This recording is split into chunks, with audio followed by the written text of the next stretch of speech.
Let us pray. ప్రార్థన చేసుకుందాం. Father, we bow before you. We love you. We adore you. We glorify your holy name. We come into your holy presence to experience the presence of your Holy Spirit, that we may be ever awakened in our spirit and be tuned in our body, that we will be a mighty witness of your Son Jesus Christ. Open our understanding, reveal your word of God, that we may be equipped like saints, those who are continue to bring your name to the forefront, and every soul may be saved. Father, let your Spirit speak unto us during these 40 minutes. We ask all in the blessed name of our Lord and Savior Jesus Christ. Amen. Amen.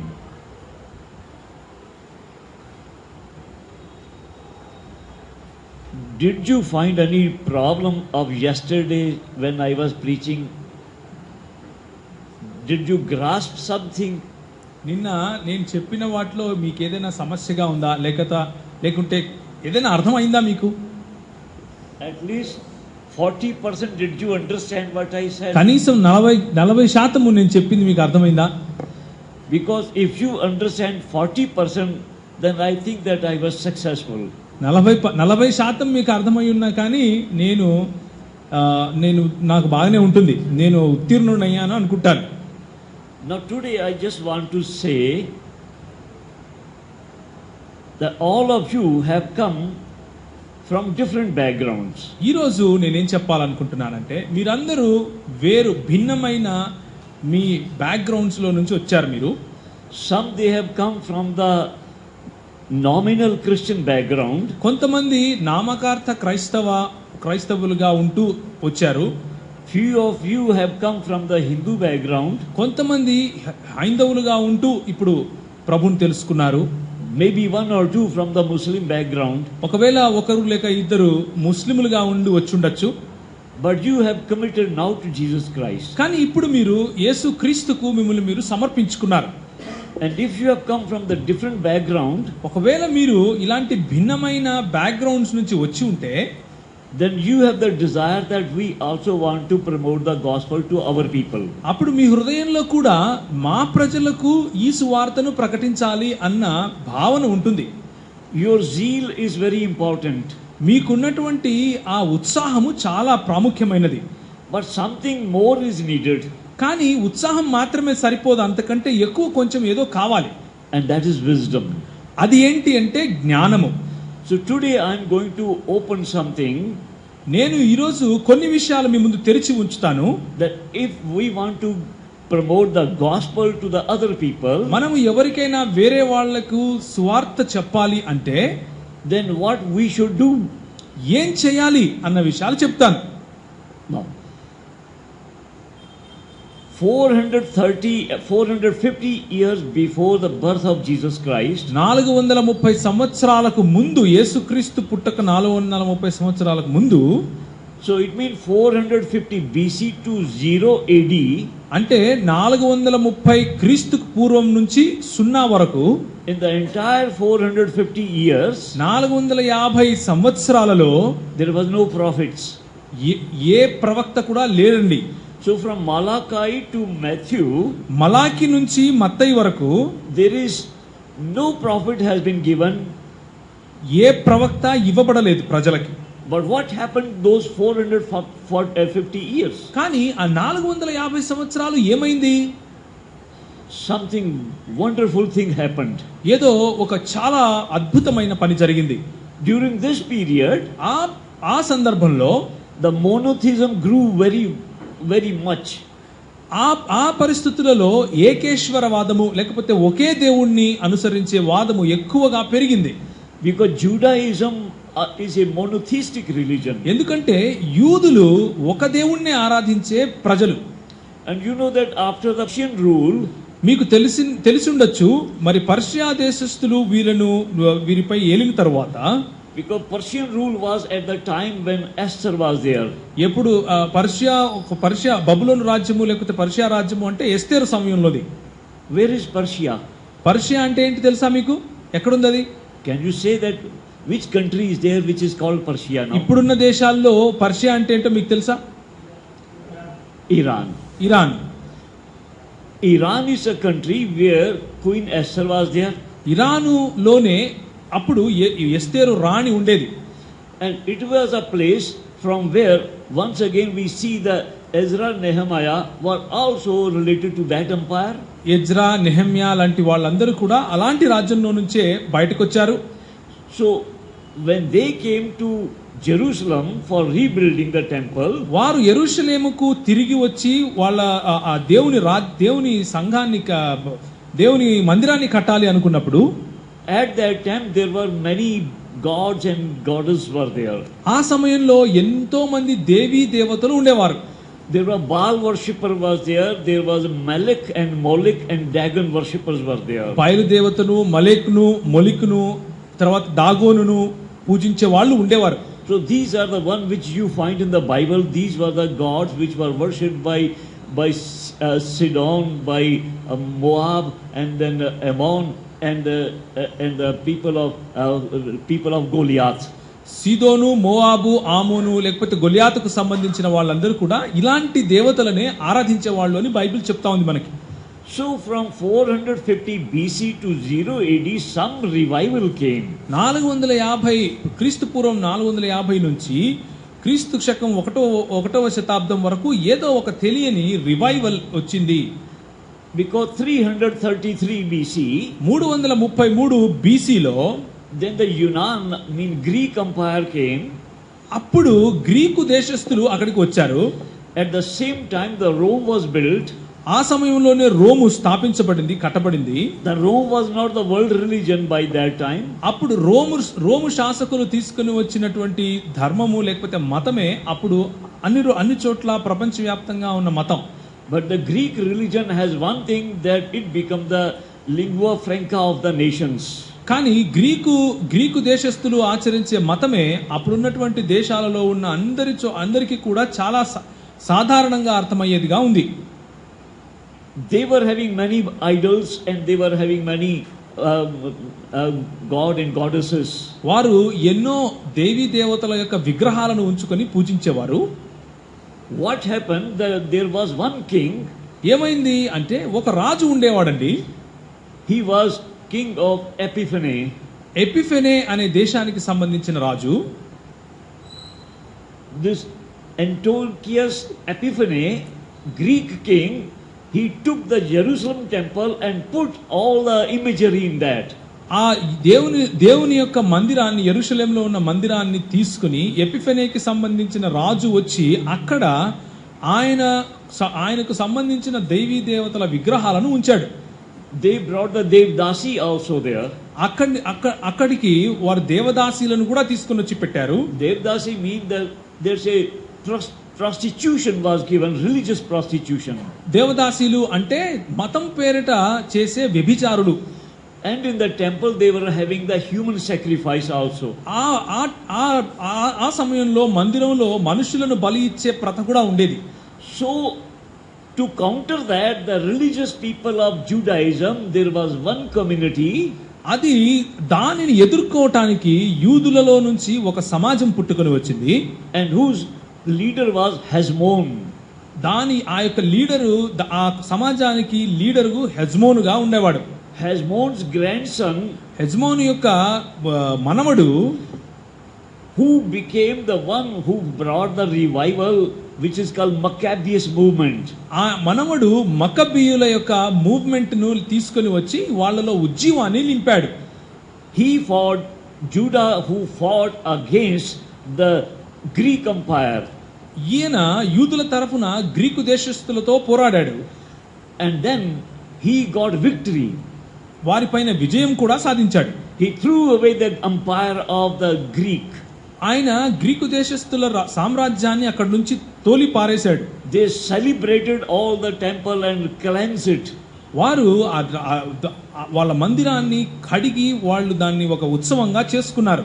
So this was a period where the monotheism grew much.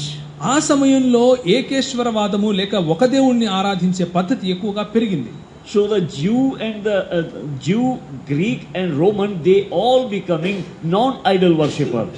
అప్పుడు యూదులు, Greek దేశస్థులు మరియు రోమియులు కూడా అందరూ విగ్రహాలను విడిచిపెట్టి ఒక దేవుణ్ణి ఆరాధించే వారిగా మారుతున్నారు. So at the time of Jesus Christ, యేసుక్రీస్తు సమయంలో the condition was there, no idol worshipper was there. ఎలాంటి పరిస్థితి అంటే ఎవరు కూడా విగ్రహారాధన చేయటం లేదు. Now you can understand, in 400 years something beautiful thing happened. చూడండి, ఆ 400 సంవత్సరాలలో ఏదో ఒక మంచి అందమైన పని జరిగింది. People were not going for the witchcraft, neither going for sorceries. They were not having any idol. They were only having one God, Yahweh. ప్రజలు ఈ చిల్లంగి పనులు లేకపోతే బాణామతి వంటి పనులకు వెళ్లకుండా ఒక దేవుణ్ణే ఆరాధిస్తున్నారు. So at that time, అలాంటి పరిస్థితుల్లో scholar says, విజ్ఞానులు ఏమంటారంటే evangelism was very easy. ఇప్పుడు సువార్త పరిచయం చేయడం చాలా సులువు. After Jesus Christ, when we saw the first batch of the apostles, they went for evangelism. చూడండి, యేసుక్రీస్తు పంపినటువంటి మొట్టమొదటి అపోస్తలులు సువార్త పరిచర్యకు వెళ్ళారు. They were simply giving the gospel and people were receiving. The whole Europe and other countries, they became Christians. వారు కేవలము సువార్తను ప్రకటిస్తున్నారు. ప్రకటించిన వెంటనే ప్రజలు దాన్ని అంగీకరిస్తున్నారు. మొత్తం యూరోప్ అంతా కూడా, ఐరోపా దేశం అంతా కూడా క్రైస్తవంలోకి పుచ్చుకుంటా ఉంది. But you are wondering why I am telling all these things. మీరు ఒకవేళ ఆలోచిస్తుండొచ్చు, నేను ఎందుకు చెప్తున్నాను ఇవన్నీ మీకు. There is a specific reason. ఒక కారణం ఉందండి. We are in the modern age. మనము ఇప్పుడు ఒక నూతనమైనటువంటి ఏజ్ లో ఉన్నాం. In the time of Jesus Christ, యేసు ప్రభు వారి యొక్క కాలంలో there was no idol worship. చూడండి, అప్పుడు విగ్రహారాధన లేదు. There were not many gods. ఎక్కువ మంది దేవి దేవతలు వాళ్ళ దేశంలో లేరు. They believe in one God. వారు ఒక దేవుణ్ణి ఆరాధించారు. But our age, కానీ మన కాలంలో we have got many atheists. మనకు చాలా మంది నాస్తికులు ఉన్నారు. We have got people, those who believe in 33 crores of Devi Devtas. మనకు 33 కోట్ల మంది దేవి దేవతలను విశ్వసించే వాళ్ళు ఉన్నారు. And if you watch the television, మనకు ఇప్పుడు మీరు ఒకవేళ వెళ్ళి టీవీ చూస్తే there are many advertisements came, ఎన్నో అడ్వర్టైజ్మెంట్లు వస్తాయి. which talk, if you have got any problem, come to this Baba, he will give you the mantra. మీకు ఏదైనా సమస్య ఉంటే ఈ బాబా దగ్గరికి రండి, ఆయన మంత్రం వేస్తాడు. Some of the women, they give testimony, my husband was having some relationship with other, so I came to him, afterward our relation became very good. ఎవరైనా ఒక ఆడామె వచ్చి అక్కడ సాక్ష్యం కూడా చెప్తుంది, చూడండి మా భర్త వేరే ఆమెతో తిరిగేవాడు, నేను ఈ బాబా దగ్గరికి వచ్చాను, నా భర్త బాగైపోయాడు. So all this advertisement and the newspaper, then we can understand our context is very different. మనము ఇప్పుడు జరుగుతున్నటువంటి వాటిని చూస్తే మనకు తెలిసేది ఏంటంటే మనం ఉన్నటువంటి సందర్భము చాలా భిన్నంగా ఉంది. We have got atheists, we have got believers, those who have got many gods. చూడండి, మనకు ఉన్నటువంటి సందర్భం ఏంటి అంటే మనకు నాస్తికులు ఉన్నారు, కానీ ఆస్తికులు కూడా ఉన్నారు. ఆ ఆస్తికులకు ఒక దేవుడు కాదు, కోటాను కోట్ల దేవి దేవతలను పూజించే ఆస్తికులు ఉన్నారు. There are sorcerers, there are magicians, there are witchcraft. బాణామతి చేసేవాళ్ళు, చిల్లంగి పనులు చేసేవాళ్ళు, చేతబడి చేసేవాళ్ళు ఉన్నారు. Now you still wondering what I want to say. ఇంకా మీరు ఆలోచిస్తుండొచ్చు, ఇంతకీ నేను ఏం చెప్పాలనుకుంటున్నాడు. My context is to show you the picture of the 0 AD and present situation. నేను ఎందుకు ఇవన్నీ చెప్తున్నాను అంటే యేసుప్రభు పుట్టిన సమయం నుంచి ఇప్పటి వరకు ఉన్న తారతమ్యం లేకపోతే భేదం ఎలా ఉందో చూపిస్తున్నాను. At the time of Jesus, the evangelism was easy because people, they were theistic. ఎందుకు అంటే యేసుప్రభు సమయంలో సువార్త పరిచర్య చాలా చాలా సులభం. ఎందుకంటే చాలా మంది ఎక్కువగా ఒక దేవుణ్ణి ఆరాధించేవారు. So there was no need of pre-evangelism. కాబట్టి సువార్త పరిచర్యకు ముందుగా చేయాల్సినటువంటి పని అవసరం లేదు. But scholar says, కానీ తెలిసిన వారు ఇప్పుడు ఏం చెప్తారు అంటే the context of today, ఈ రోజు సందర్భాన్ని బట్టి we need to have pre-evangelism before evangelism. సువార్త పరిచర్య చేయడానికి ముందు చేయాల్సినటువంటి పరిచర్య ఒకటి ఉంది. What is pre-evangelism? Mean let the people know there is only one God and that is only one, there is no evil powers. అది ఏంటి? సువార్త పరిచర్యకు ముందు చేయాల్సినటువంటి పని ఏంటంటే దేవుడు ఒక్కడే, ఆ దేవుడు తప్ప మిగిలినవన్నీ కూడా దయ్యమునకు సంబంధించిన శక్తులు అని చెప్పటమే. Our problem is, మన సమస్య ఏంటి అంటే that do we need to have pre-evangelism before evangelism? మనకు నిజంగా ఈ సువార్త పరిచర్యకు ముందు చేయాల్సినటువంటి పరిచర్య అవసరం అంటారా? Bible does not support this. Bible ఇలాంటి పని చేయాలి అని చెప్పదు.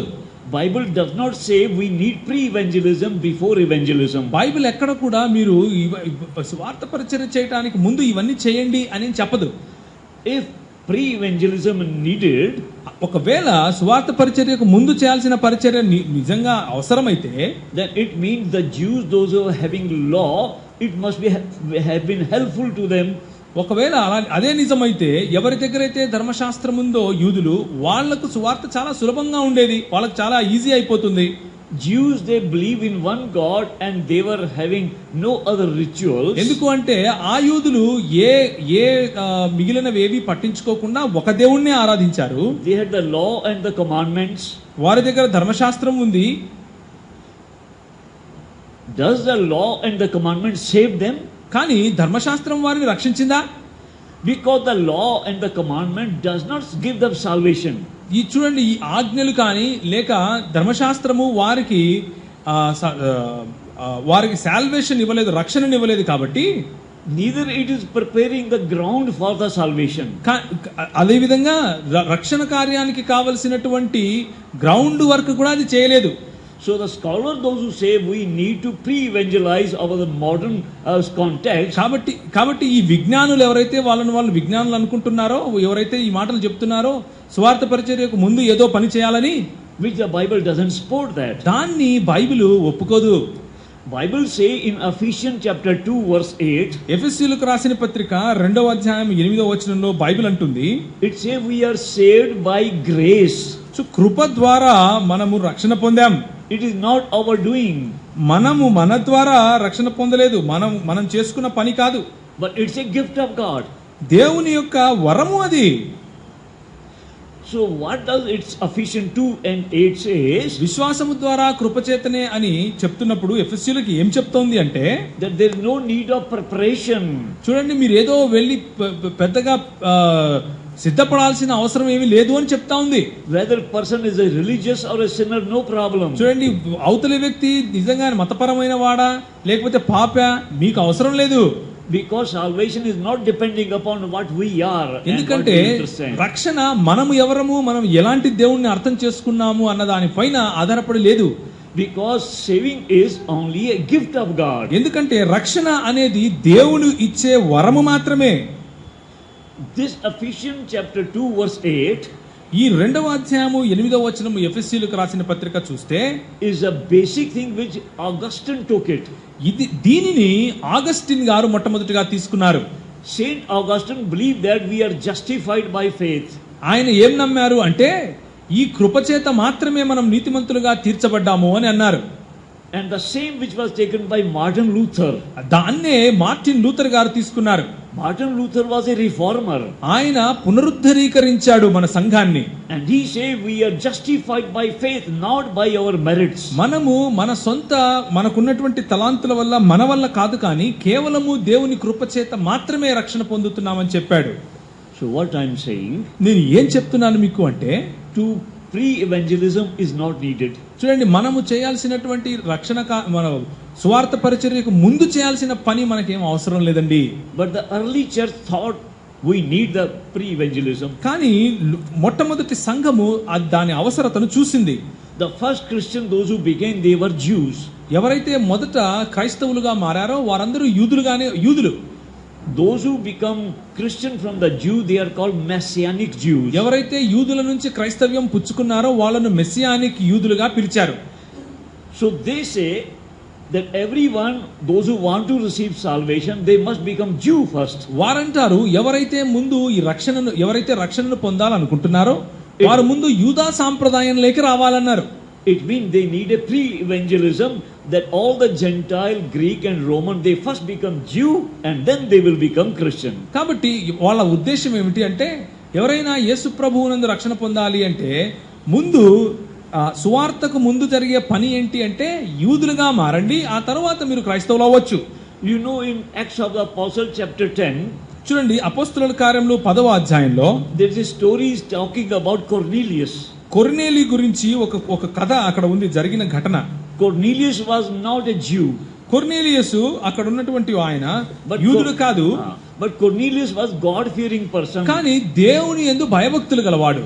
And he was fearing God and he was generous in giving alms. దేవుని యందు భయభక్తులు కలిగి దాన ధర్మాలు చేసేవాడు కాబట్టి And God heard him. దేవుడు ఆయనను విన్నాడు, ఆయన మొర ఆలకించాడు. And God was talking with him. దేవుడు ఆయనతో మాట్లాడుతున్నాడు.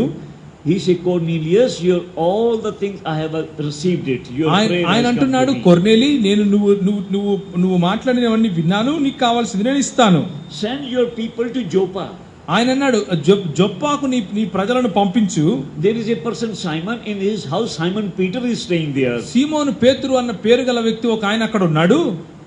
And you go there and tell Simon Peter to come and preach the word of God to me. నువ్వు అక్కడికి వెళ్ళి సీమోను పేతురుకు చెప్పి మాకు సువార్త ప్రకటించండి, వాక్యం చెప్పండి అని పిలుచుకొని రా.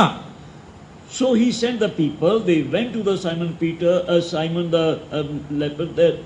There, 3% went, and then Peter and some of his friends, they came together to Caesarea. చూడండి, ముగ్గురు వెళ్ళి సీమోను పేతురుని తర్వాత ఆయనకు సంబంధించిన వారిని పిలుచుకొని ఇక్కడికి తీసుకొని వచ్చారు.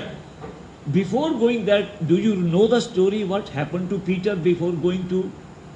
అక్కడికి వెళ్ళడానికి ముందు పేతురుకు ఏం జరిగిందో ఆ కథ తెలుసా మీకు? He had a dream. He had a vision. He saw a sheet coming from the heaven, which is having so many animal, creeper, and other things which are unclean. ఆయనకు ఒక దర్శనం కలిగింది. అందులో ఒక పెద్ద చెద్దర లాంటి దాంట్లో ఎన్నో జీవ జంతువులు అన్ని ఉండి పైనుంచి కిందికి దిగి వస్తున్నాయి. God say, Peter, kill them and eat them. ప్రభు అంటున్నాడు, చంపి తిను వాటిని. He said, no, lahul billah kubat, I will not eat it. వద్దు నేను అది చేయను, అది దేవుడు నన్ను క్షమించును గాక, నేను అలా చేయను అంటున్నాడు. Because these are unclean, it is written into the law of Moses. చూడండి, ఇవన్నీ కూడా చాలా మలినమైనవి, దేవుని ధర్మశాస్త్రంలో, మోషే తీసుకొచ్చిన ధర్మశాస్త్రంలో ఉంది, వాటిని చంపి తినకూడదు అంటున్నాడు. Jesus says, యేసు ప్రభు అంటాడు, in the dream, ఆ స్వప్నంలో, దర్శనంలో, which is through the angels, అది దేవుని దేవదూతల ద్వారా వచ్చింది. he said, what I have created is all clean. ఆయన అంటాడు, నేను చేసినవన్నీ కూడా అవి పవిత్రములే. You don't distinct that this is clean, this is holy. నువ్వు వచ్చి చెప్పొద్దు ఏది పవిత్రము ఏది పవిత్రం కాదు అని. 3 times he did, and then sheet was lifted up. 3 సార్లు ఆయన చేశాడు. ఆ తర్వాత అక్కడి నుంచి ఆ చెదర వెళ్ళిపోయింది. Then he understood that those messenger came, that what does it mean in the vision. ఆ తర్వాత వచ్చిన వాళ్ళతో ఆయన అర్థం చేసుకున్నాడు అసలు ఆ స్వప్నానికి అర్థం ఏంటి అని. That was the first time a Jew is going to the Gentile area. అదే మొట్టమొదటిసారిగా ఒక యూదుడు అన్యుల వద్దకు వెళ్ళి వాక్య పరిచర్య చేయబోతున్నాడు. So the story says, కథ ఇప్పుడు ఏం చెప్తోంది అంటే, that the Cornelius and all his family, they were baptized and they received the word of God, and the Holy Spirit came upon them. కొర్నేలు మరియు మిగిలిన వాళ్ళందరూ అక్కడ ఉన్నప్పుడు వాక్యం విన్నారు, బాప్తిసము తీసుకున్నారు. వారిపైన దేవుని ఆత్మ యొక్క ప్రభావము చూశారు. First time when the Holy Spirit appeared, మొట్టమొదటిసారిగా దేవుని ఆత్మ వారికి ప్రత్యక్షపరచబడినప్పుడు, it came only to the Jew when they were 120 together sitting there. ఆత్మ 120 మందిగా ఉన్నటువంటి ఆ యూదులపైకి మాత్రమే వచ్చారు. That was in the Acts chapter 2. అది 2వ అధ్యాయము అపొస్తలుల కార్యంలో జరిగింది. But now it is the Holy Spirit coming in the same way upon the non-Jew. కానీ ఇప్పుడు యూదుడు కాని వాడు అన్యులపైకి పరిశుద్ధాత్ముడు రావడం చూస్తున్నాం. So you say, why you are telling a story? మళ్ళీ మీరు నన్ను అడగచ్చు, ఎందుకు ఇదంతా చెప్తున్నారు? I have a point to that. అక్కడ చెప్పటానికి నా దగ్గర ఒక బిందువు ఉంది. What I want to say, there is no need of pre-evangelism. నేనేం చెప్పాలి అనుకుంటున్నాను అంటే, సువార్త పరిచర్యకు ముందు చేసే పనుల యొక్క అవసరం లేదండి. Cornelius was a Gentile. కొర్నేలి ఒక అన్యుడు. He was not a Jew. ఆయన ఒక యూదుడు కాదు. He received the word of God. ఆయన దేవుని వాక్యాన్ని స్వీకరించాడు. He became Christian without becoming a Jew. ఆయన యూదుడు కాకుండానే క్రైస్తవుడైపోయాడు. Report went to Jerusalem. అక్కడ నుంచి యెరూషలేముకు ఆ వార్త వెళ్ళింది. All the apostles were very upset. అపోస్తలులందరూ చాలా బాధపడుతున్నారు, మదనపడుతున్నారు. And then say, Peter, you did not do right. Every Christian, those who are coming from outside, first they become Jew. వాళ్ళు అంటున్నారు, పేతురు నువ్వు తప్పు చేశావు, వచ్చే వాళ్ళందరూ కూడా ముందు యూదులవ్వాలి అంటున్నాడు. And he explained అప్పుడు పేతురు వాళ్లకు నచ్చ చెప్పాడు. that as the Holy Spirit came to us, in the same manner it came to the Gentiles. చూడండి, పరిశుద్ధాత్ముడు మనకు లభించినట్లుగానే అదే విధంగా అన్యులకు కూడా లభిస్తున్నాడు. God is not partial. దేవుడు ఎవరి పట్ల ఆయన పక్షపాతం చూపించేవాడు కాదు. God don't want that we should have pre-evangelism first. దేవుడు మనకు ఏదో రూల్స్ పెట్టి మనకు స్వార్థ పరిచర్యకు ముందు చేయాల్సిన పనిని నేర్పించడం లేదు. So in Acts of the Apostle chapter 15, చూడండి, అపొస్తలుల కార్యములు 15వ అధ్యాయంలో verse 11వ వచనంలో it says, ఏమని చెప్తుంది అంటే, there is no difference between the Gentile and the Jew. చూడండి, యూదులకు మరియు అన్యులకు ఏమీ తేడా లేదు. Then again, ఆ తరువాత in Romans chapter 3, రోమీయులకు రాసిన పత్రిక 3వ అధ్యాయంలో verse 28 to 30, 28 నుంచి 30 వరకు చూస్తే Paul tells, పౌలు అంటున్నాడు, he say, by faith we are saved, మనము విశ్వాసము ద్వారా రక్షింపబడ్డాము, not by law. చూడండి, ధర్మశాస్త్ర ప్రకారంగా కాదు. It means if the law has to come, then it is called pre-evangelism. చూడండి, ఒకవేళ ధర్మశాస్త్రము రావాల్సిందే అంటే దాని అర్థం ఏంటి? సువార్త పరిచర్యకు ముందు జరిగే పని. So there is no pre-evangelism. ఇక్కడ సువార్త పరిచర్యకు ముందు చేసే ప్రీ ఇవాంజలిజం లేదు. So the modern scholars who tell us, ఇప్పుడు వాళ్ళు విజ్ఞానులుగా ఎంచుకునే వాళ్ళు ఏం చెప్తున్నారంటే మనకు, how to evangelize India, చూడండి, భారతదేశాన్ని ఏ విధంగా మనము క్రైస్తవ్యంలోకి తీసుకురావాలి.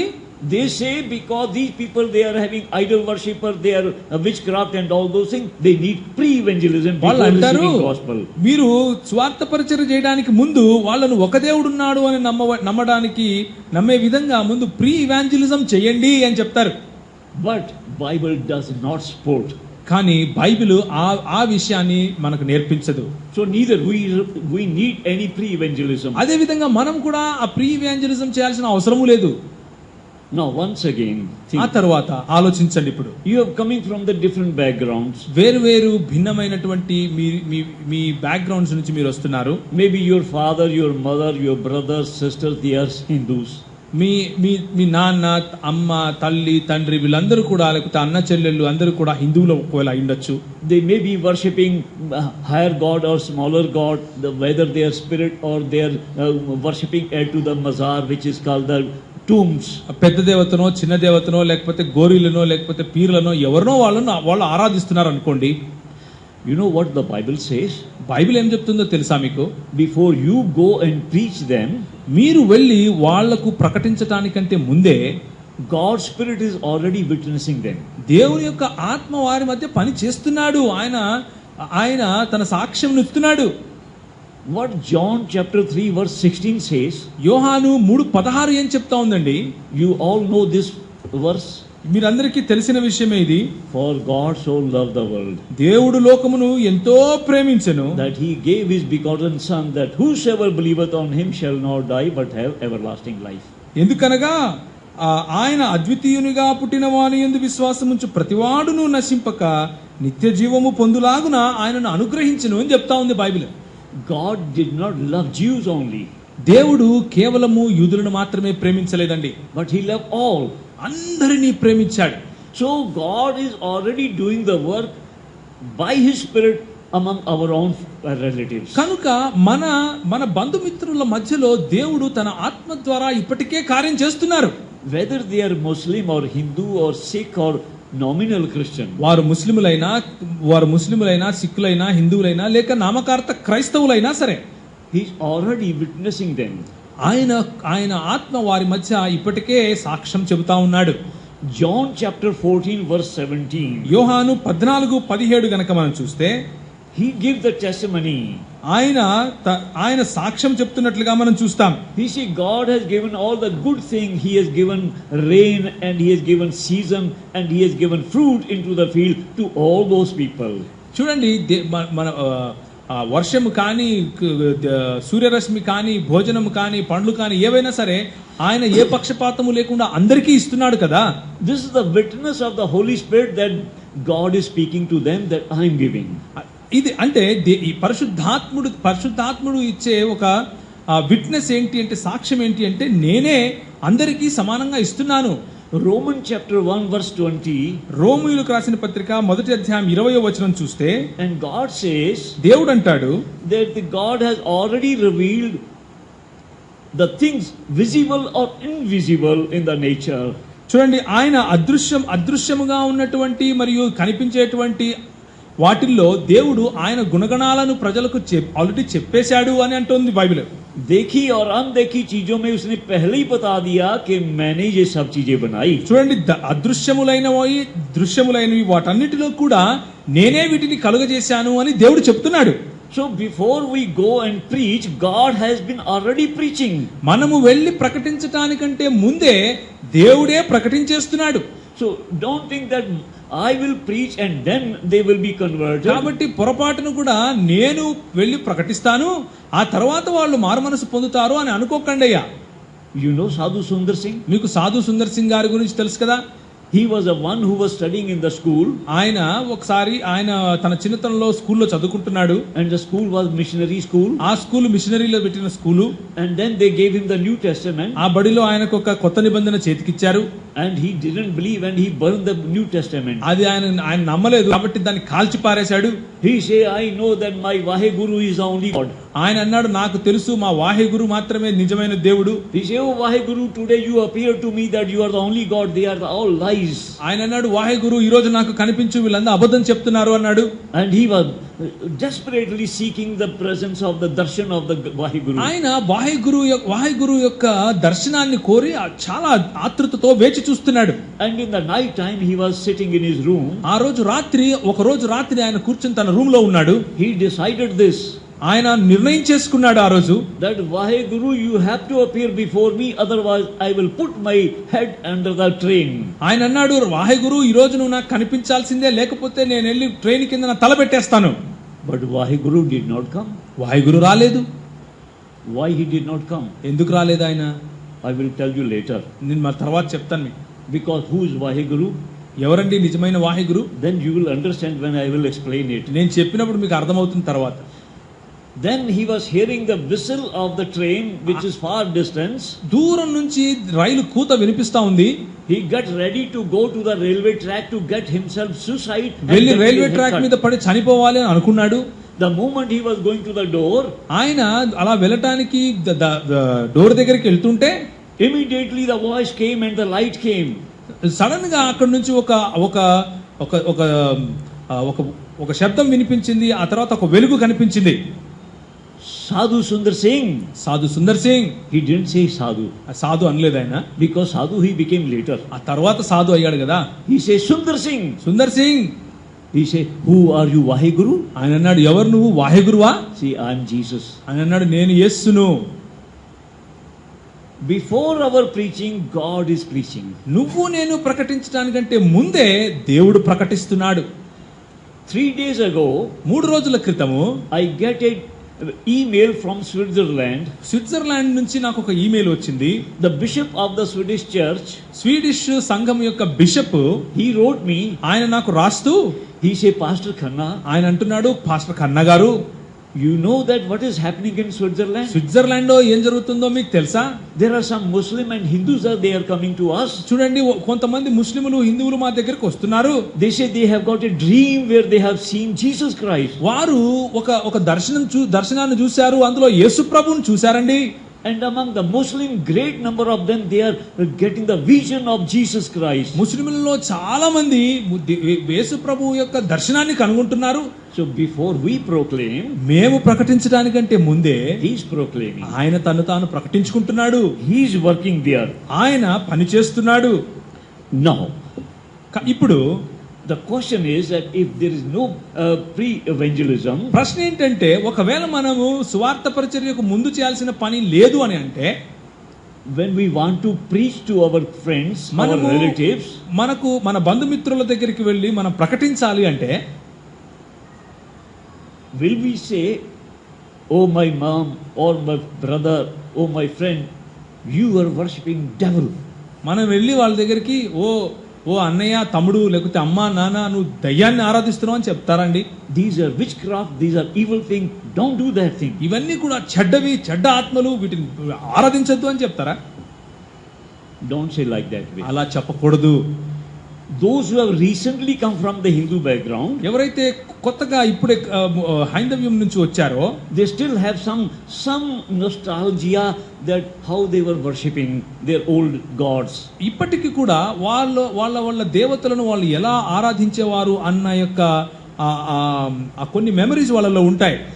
Some of our new converts, ఇప్పుడు వచ్చినటువంటి కొంతమంది, they have Jesus and as well as other devtas. కొత్తగా వచ్చినటువంటి వాళ్లకు యేసు ప్రభువు ఉన్నాడు, వాళ్ళతో పాటు ఇంకొన్ని దేవతలు కూడా ఉండొచ్చు. In South India there are many Hindus. చూడండి, సౌత్ ఇండియాలో చాలా మంది హైందవులు ఉన్నారు. Those say we also believe in Jesus. మేము యేసు ప్రభువును కూడా నమ్ముతామంటారు. We also believe in our gods. మా దేవి దేవతలను కూడా నమ్ముతామంటారు. If we will come with this understanding, ఒకవేళ మనం ఇలాంటి ఆలోచనలతో వస్తే what is the status of Jesus then? మరి యేసు ప్రభువు యొక్క స్థాయి ఏంటి? It means if our evangelism is that okay, you receive Jesus Christ, your all devtas are lies. ఒకవేళ నువ్వు యేసు ప్రభువుని నమ్ముకో, మిగిలిన చాలు, నీ దేవి దేవతలందరూ కూడా తప్పు అని అంటే, do you think that they will leave their old devi devtas? వాళ్ళు వాళ్ళ పాత పద్ధతులన్నీ విడిచిపెట్టి వచ్చేస్తారు అనుకుంటున్నారా మీరు? They will not leave it. అలా కాదు. Because they think that Jesus is another god. ఎందుకంటే వారు ఏమనుకుంటున్నారు వాళ్ళ మనసుల్లో అంటే, యేసు ప్రభు ఇంకొక దేవుడు. So if I worship Shiva and if I worship Ram, I can also worship Jesus Christ. నేను శివుణ్ణి రాముణ్ణి ఆరాధించినట్లే ఇప్పుడు యేసు ప్రభువుని కూడా ఆరాధించొచ్చు అనుకుంటారు. So my brothers కనుక and sisters, నా సహోదరులారా సహోదరులారా, when you proclaim the gospel to them, దేవుని వాక్యాన్ని ప్రకటించేటప్పుడు వాళ్ళకి సువార్తను, don't say that your worship, what you are worshipping is wrong. చూడండి, మీ ఆరాధన అంతా కూడా తప్పు, మీరందరూ దయ్యాలకు ఆరాధిస్తున్నారు అని చెప్పకండి. Don't say that destroy your devi devtas. మీ దేవి దేవతలను నాశనం చేయండి అని చెప్పకండి. Even if they will throw it away, వాళ్ళు ఒకవేళ పారవేసినా but it will not go from their mind. వాళ్ళ మనసుల్లో నుంచి వెళ్ళకపోతే లాభం ఏంటి? And when you bring the Jesus Christ to them, మీరు ఎప్పుడైతే యేసు ప్రభువును వాళ్ళ దగ్గరికి తీసుకొస్తారో they are confused. వాళ్ళకు ఒక గందరగోళంలో ఉంటారు. Because they don't know what relationship with my God and Jesus Christ is. ఎందుకంటే నా దేవునితో నా సంబంధం ఏంటి, యేసు ప్రభువుతో నా సంబంధం ఏంటి అని తెలియదు వాళ్ళకి. So they are so confused, they don't know what to do. వాళ్ళు ఎంత గందరగోళంలో ఉంటారు అంటే ఏం చేయాలో తెలియని పరిస్థితి.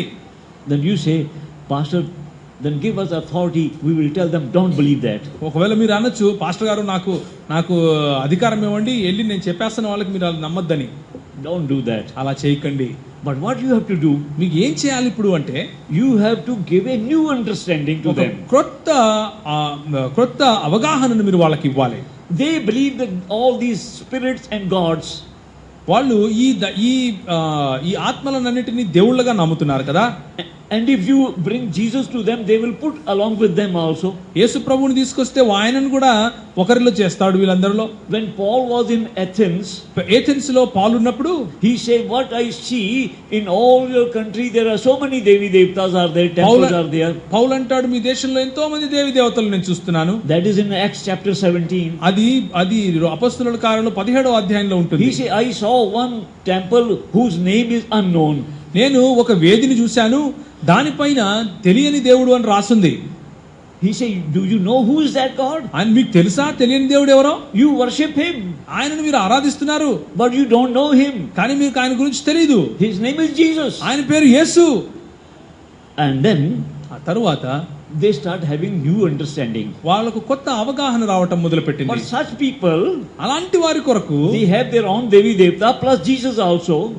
ఎవరైతే వాళ్ళ దేవి దేవతలను పెట్టుకొని దేవుడు యేసు ప్రభువును కూడా దేవుడు అనుకుంటున్నారో, this is called syncretism. దీన్ని సింక్రటిజం అంటారు. You know what is syncretism? సింక్రటిజం అంటే ఏంటో తెలుసా? Syncretism mean I have one belief. సింక్రటిజం అంటే నాకు ఒక విశ్వాసం ఉంది, I have belief in one God. నాకు ఒక దేవుని పైన ఒక విశ్వాసం ఉంది.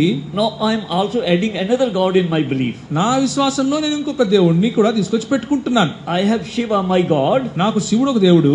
Now I will have Jesus also my God. ఇప్పుడు శివునితో పాటు నేను యేసుని కూడా దేవుడు అనుకుంటాను. And syncretism, ఈ సింక్రటిజం లో he doesn't find what is the relation between Shiva and Jesus Christ. యేసుకు శివునికి మధ్య ఉన్నటువంటి సంబంధంతో పని లేదు. So he is confused. కాబట్టి గందరగోళంలో ఉంటారు. Then Bible says, అని బైబిల్ చెప్తా ఉంది in Colossians chapter 1, కొలస్సీయులకు రాసిన పత్రిక 1వ అధ్యాయము verse 16, 16వ వచనము, Just read it. ఎలయనగా ఆకాశమందున్నవియు భూమి యందున్నవియు దృశ్యమైనవి గాని అదృశ్యమైనవి గాని అవి సింహాసనములైనను ప్రభుత్వములైనను ప్రధానులైనను అధికారములైనను సర్వము ఆయన యందు సృజింపబడెను. సర్వమునకు ఆయన ద్వారాను ఆయన బట్టియు సృజింపబడెను. What does it say? ఏం చెప్తుందండి? He has created all these things. ఇవన్నిటిని కూడా ఆయనే సృష్టించాడు. Whether they are in heaven or on earth. పరలోకమందున్నా భూలోకమందున్నా. Now Jesus is the one who has created all those things in heaven and earth. యేసు ప్రభువే పరలోకమందు గాని భూలోకమందున గాని ఉన్న ప్రతి వాటిని సృష్టించాడు. And this God, ఈ దేవుడు, he is the one who has created all your gods. చూడండి, మీరు దేవుళ్ళు అనుకుంటున్న వాళ్ళు కూడా ఈయన ద్వారానే కలిగారు. He is the most powerful. ఆయన అందరికంటే శక్తివంతుడు. So now he is getting the revelation. ఇప్పుడు వాళ్ళకి ఒక ప్రత్యక్షత వస్తుంది. When the Hindu find that, ఒక హైందవుడు తెలుసుకున్నప్పుడు, I am not going to bring Jesus only along with other gods. చూడండి, నేను ఏదో యేసు ప్రభువును ఇంకో మిగిలిన దేవదేవతలతో కలిసి తీసుకొని రావట్లేదు. But I now understand he is a creator of all these gods. నాకు ఇప్పుడు అర్థమైంది ఏంటంటే యేసు ప్రభువే వీళ్ళందరి పైన సృష్టికర్త. Do you find this point? ఇది నీకు అర్థమవుతుందా నేను చెప్పేది? Grasp it. ఇది అర్థం చేసుకునే ప్రయత్నం చేయండి. We are telling to our relatives, మనము మన బంధువులతో ఏం చెప్తున్నామంటే, what you are believing, నువ్వు ఏదైతే విశ్వసిస్తున్నావో there is nothing wrong. అది పర్వాలేదు. Don't demolish that. దాన్ని నువ్వేం ఇదేం చేయాల్సిన అవసరం లేదు. And don't add Jesus Christ along with that. దాంతో పాటు తీసుకొని వచ్చి యేసు ప్రభువును కలపొద్దు. But understand that. కానీ ఇంకొక విషయం అర్థం చేసుకో. The relation of Jesus and your gods. కానీ నీ దేవుళ్ళకు, నీ దేవి దేవతలకు యేసు ప్రభువుకున్న సంబంధం ఏంటో తెలుసా? Is that Jesus is the creator of all these నీ gods. దేవి దేవతలు అనుకుంటున్న వాళ్ళను కూడా యేసు ప్రభువే సృష్టించాడు. All power in heaven and earth has been created by him. యేసు ప్రభువు దగ్గర సర్వాధికారము ఉంది, పరలోకములోను భూలోకములోను. His attitude to Jesus changes. అప్పుడు యేసు పట్ల వాళ్ళకున్న దృక్పథం మారుతుంది. Further in verse 19, ఆ తర్వాత 19వ వచనంలో, in Colossians కొలస్సీయులకు రాసిన పత్రికలో Colossians 1:19 it says, 19వ వచనం ఏం చెప్తుందంటే, for it pleased the Father that in him all the fullness of Godhead bodily dwelleth. ఆయనందు సర్వసంపూర్ణత నివసింపవలననియు ఆయన శిలువ రక్తము చేత సంధింపజేసి ఆయన ద్వారా సమస్తమును పూర్వ. Now this Jesus, in him all the fullness of the Godhead bodily dwells. చూడండి, ఆయనందు సర్వ సంపూర్ణత, దైవత్వం యొక్క సర్వ సంపూర్ణత ఆయనందు నివసిస్తూ ఉంది అని వాక్యం చెప్తా ఉంది. Now you understand the status of Jesus? యేసు ప్రభు యొక్క స్థాయి మీకు అర్థమవుతుందా ఇప్పుడు? He is above all the spirits and all the power, all the angelic things which are created in heaven and earth. He is the creator. He is not creature. ఆయన ఈ ఆత్మలు, ఈ దురాత్మలు, ఈ ఏవైతే ఉన్నాయో వాటన్నిటి పైన దేవుడిగా ఆయన సృష్టికర్తగా ఉన్నాడు. ఆయన సృష్టి కాదు. And all the fullness of the Godhead bodily, దేవుడి యొక్క సంపూర్ణత అంతా కూడా dwell in him. శరీరముగా యేసు ప్రభువులోనే నివసిస్తా ఉంది. This is the Jesus you have got. అది ఆ యేసును నువ్వు దేవునిగా కలిగి ఉన్నావు. We have not demolished their gods. వాళ్ళ దేవతలను తిట్టాల్సిన అవసరం మనకు లేదు.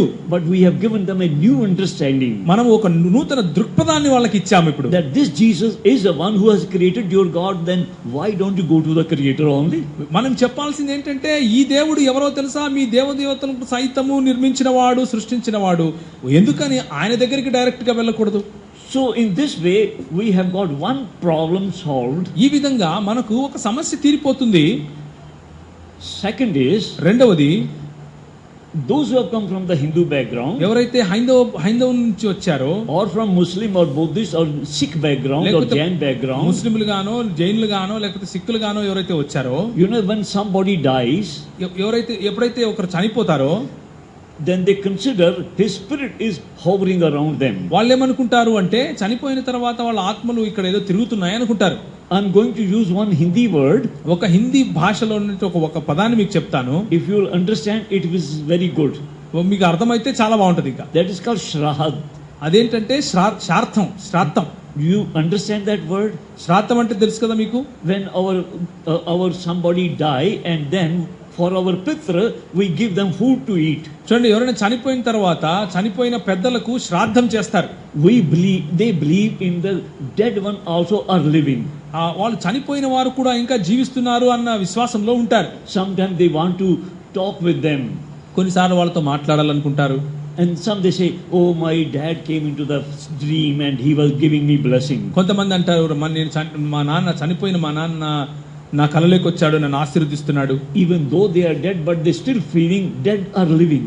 వాళ్ళు చనిపోయినప్పటికీ కూడా చనిపోయిన వారు జీవిస్తున్నట్లుగా అనుభవంలో ఉన్నారు.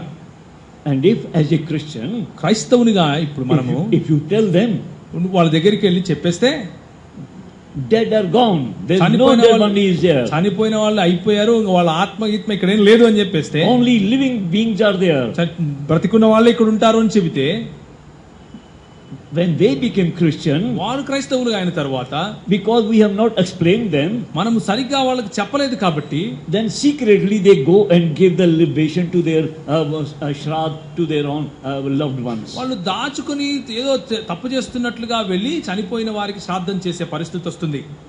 I've seen many new converts, నేను చాలా మంది కొత్తగా రక్షణ పొందిన వాళ్ళని చూస్తున్నాను, who has been given this thing by the pastor, oh, your gods are evil, devil, demolish that, throw their deity and believe in Jesus Christ. వారి వైపు పాస్టర్లు ఈ విధంగా చెప్పడం కూడా చూస్తున్నాను, మీరు మీ దేవతలు అంతా దెయ్యాలు, వారిని తీసి పారేసేయండి, అలా చేయండి, ఇలా చేయండి అని. They could not wash their mind, కానీ వాళ్ళ మనస్సులను వాళ్ళు కడగలేకపోయారు. because they could not tell who Jesus is. ఎందుకంటే నిజానికి యేసుప్రభు ఎవరు అన్న విషయం చెప్పలేదు వాళ్ళు. They only say Jesus is the only way. వాళ్ళు కేవలము యేసుప్రభు మాత్రమే మార్గము అని చెప్తున్నారు. But their mind says, but our gods are also there. కానీ వాళ్ళ మనస్సుల్లో ఏముంటుంది అంటే, మా దేవతలు కూడా ఉన్నారు కదా. So if they could understand that Jesus is the one who has created all those things, he is a biggest one, highest one, so I love him. కానీ ఒకవేళ మనం నిజంగా వాళ్ళకి అర్థం చేసేటట్లు చెప్తే, యేసు ప్రభువే అందరికంటే గొప్పవాడు, పెద్దవాడు, ఆయనే నిజమైన దేవుడు, ఆయనే వీళ్ళందరినీ సృష్టించాడు అంటే నేను ఆయనను ప్రేమిస్తున్నాను అంటారు. Since they have not have this idea, వాళ్ళకి ఈ దృక్పథం లేదు కాబట్టి, that's why they are Christian, at the same time they do all the functions of the Hindus. వారు క్రైస్తవులుగా మారినప్పటికీ హైందవులు చేసే పని చేస్తారు. They are serving two masters. వాళ్ళు ఇద్దరు యజమానులను కొలుస్తారు. In the church they worship Jesus Christ, సంఘంలోకి వచ్చి యేసు ప్రభువును ఆరాధిస్తారు. and in their home secretly they have other gods also. వాళ్ళ ఇళ్లలో దాచుకొని వాళ్ళకంటూ ప్రత్యేకంగా దేవతలు ఉంటారు. And this is called syncretism. దీన్నే సింక్రటిజం అంటారు. It means they have got two gods. ఇప్పుడు రెండు రకాల పద్ధతుల్లో దేవుళ్ళు ఉన్నారు వాళ్ళకి. The problem is that to whom they will be having loyalty. సమస్య ఏంటంటే ఎవరికి వాళ్ళు యజమానులుగా ఎవరిని వాళ్ళు అంగీకరిస్తున్నారు. So their loyalty is divided. చూడండి, వాళ్ళ నమ్మకము విడిపోయింది. So in that sense, ఆ దృక్పథంలో our evangelism is that explain them, don't demolish their faith. మనము చేసే సువార్త పరిచర్య ఏంటి అంటే, విడమరిచి చెప్పటం, అవతలి వాళ్ళని తిట్టడం కాదు. Don't destroy their belief. వాళ్ళ విశ్వాసాన్ని తిట్టి వాళ్ళని తీర్చిపారేయకండి. If you want to destroy it and rebuild it, this is not biblical way. దాన్ని మీరు ఏదో తూలనాడి వాళ్ళని తిట్టి ఆ తర్వాత మీరు ఏదో చెప్పాలి అనుకుంటే అది బైబిల్కి సంబంధించినట్లుగా కనపడదు. So some of them they say, today you make a pledge that you will not worship any other god and only Jesus Christ is that. He said he has to do that. కొంతమంది అంటా ఉంటారు, ఈ రోజు నువ్వు ఒక నిర్ణయం తీసుకో, ఏ రాయిని రప్పను మొక్కను యేసుప్రభువును మాత్రమే అంగీకరిస్తాను అంటే కొంతమంది చేస్తానండి అని చెప్తారు. So sometimes his eyes are on Jesus, sometimes on Shiva. కొన్నిసార్లు యేసుప్రభు పైన, ఇంకొన్నిసార్లు శివుని పైన వాళ్ళ కళ్ళు ఉంటాయి. He got two masters. ఇద్దరు యజమానులు ఇప్పుడు ఉన్నారు ఆయనకి. And his devotion is divided.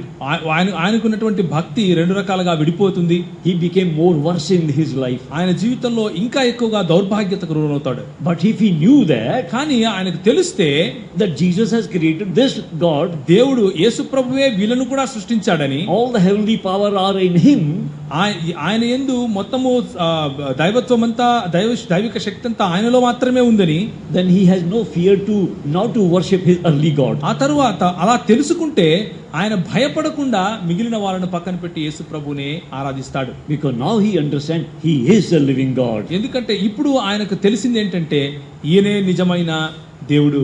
You know what happened to the people in Gospel of Mark chapter 5?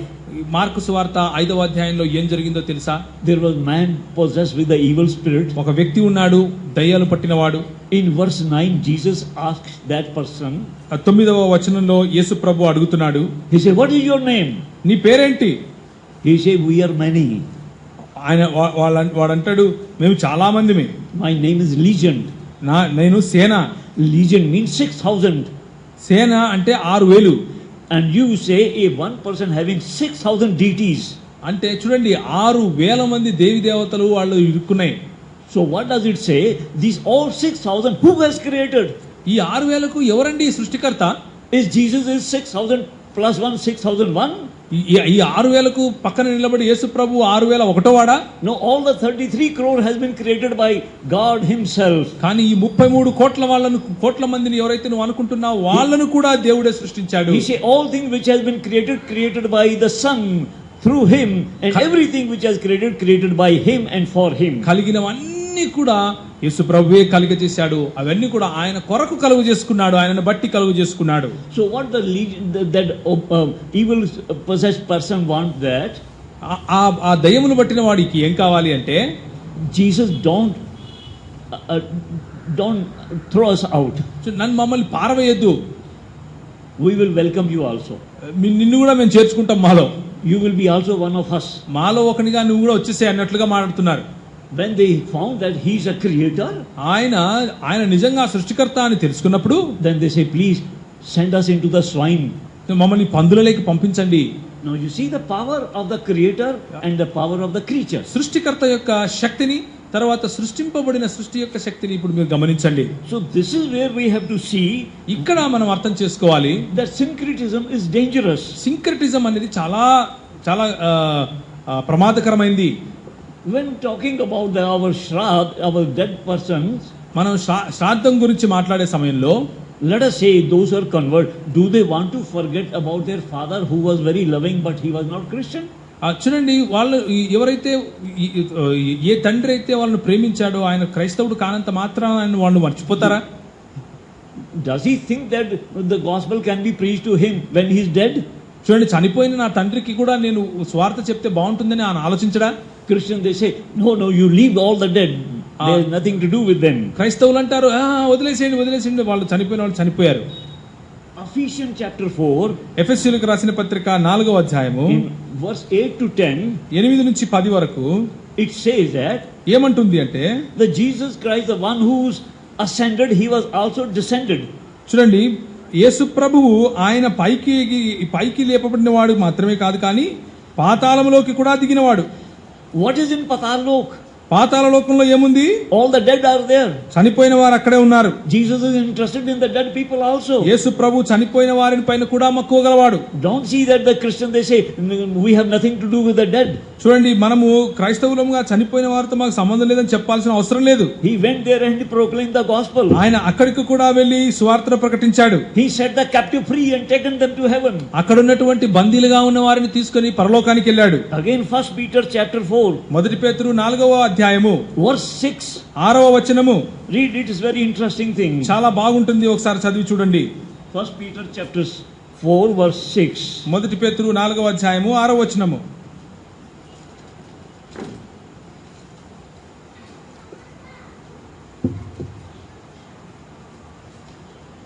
It says, ఏమంటుంది అంటే, for this reason the gospel was preached also to the dead.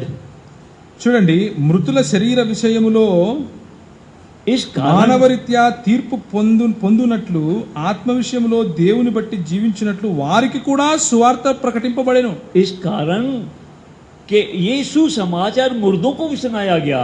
చూడండి, ఈ సువార్తను చనిపోయిన వారికి కూడా వినిపించడం జరిగింది. That they might be judged according to men.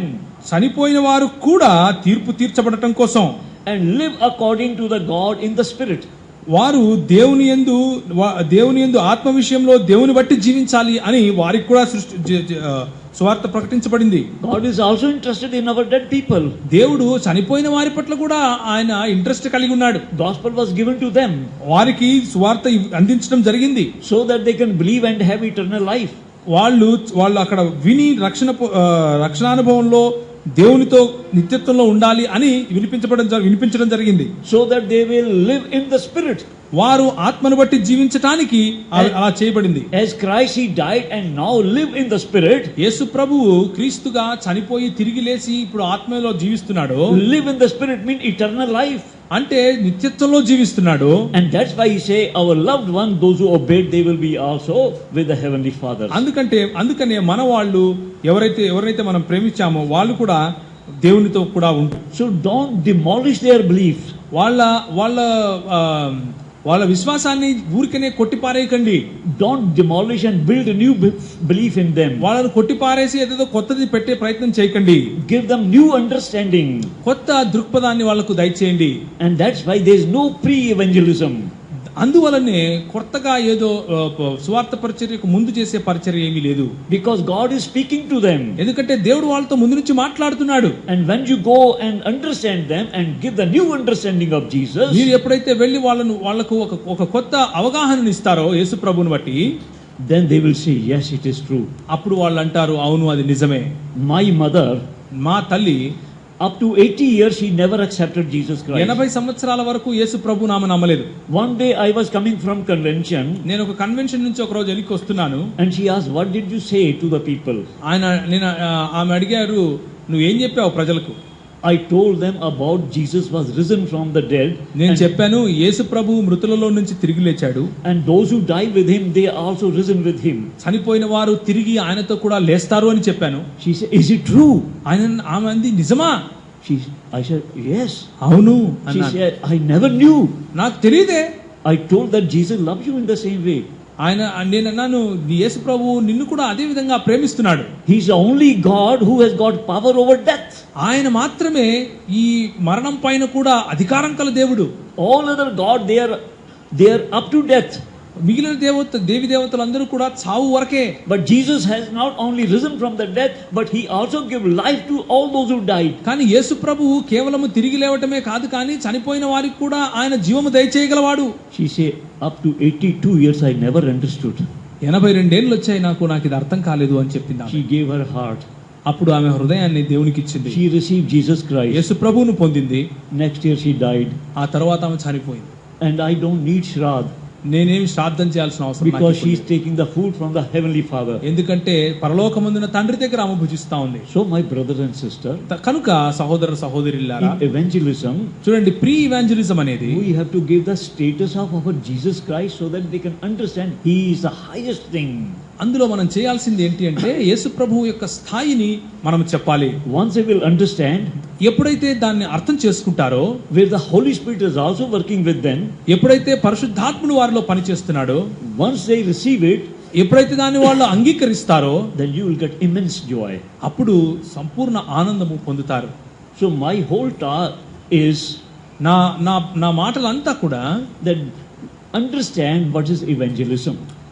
నిజానికి సువార్త పరిచర్య అంటే ఏంటో అర్థం చేసుకోవాలి. Evangelism is not break their old faith and build the new faith in them. చూడండి, వాళ్ళల్లో ఉన్న పాత విశ్వాసాన్ని పూర్తిగా కూల్చివేసి కొత్తది కట్టడం కాదు.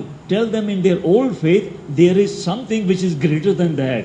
వాళ్ళకున్నటువంటి పాత విశ్వాసంలోనే దానికంటే గొప్పది ఇంకొకటి ఉంది అని చెప్పండి. And all those to whom you believe, they are all created by him. మీరు ఎవరినైతే నమ్ముతున్నారో వాళ్ళందరూ కూడా యేసు ప్రభువు సృష్టి అని చెప్పండి. So keep them along with them.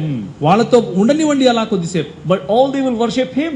కానీ ఈయన మాత్రమే ఆరాధించమని చెప్పండి. If your devtas worship him, then we will worship only Jesus Christ. మరి ఈ దేవి దేవతలు కూడా ఈయననే ఆరాధిస్తూ ఉంటే మీరెందుకు వాళ్ళని ఆరాధించడం, ఈయనను ఆరాధించండి అని చెప్పండి. I'm sure this has sharpened your understanding. మీ యొక్క అనుభవం, మీ యొక్క అవగాహనను ఇది కొంచెం పదును పెట్టి ఉంటుంది అని నేను నమ్ముతున్నాను. This is the new way of evangelism. ఇది ఒక క్రొత్త పద్ధతిలో దేవుని సువార్త చెప్పటం. Don't go with the modern evangelists, those who are talking about this thing that all they are evil.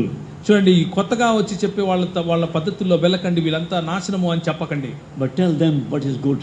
కానీ ఏది మంచిదో అది చెప్పండి. And that is where you will feel satisfaction in your evangelism. అక్కడ మీరు చేసే సువార్త పనిలో మీకు తృప్తి దొరుకుతుంది. May God bless you on hearing of this word. దేవుడు ఈ వాక్య పఠనాన్ని వినటాన్ని మిమ్మల్ని ఆశీర్వదించును గాక. Amen. ఆమేన్.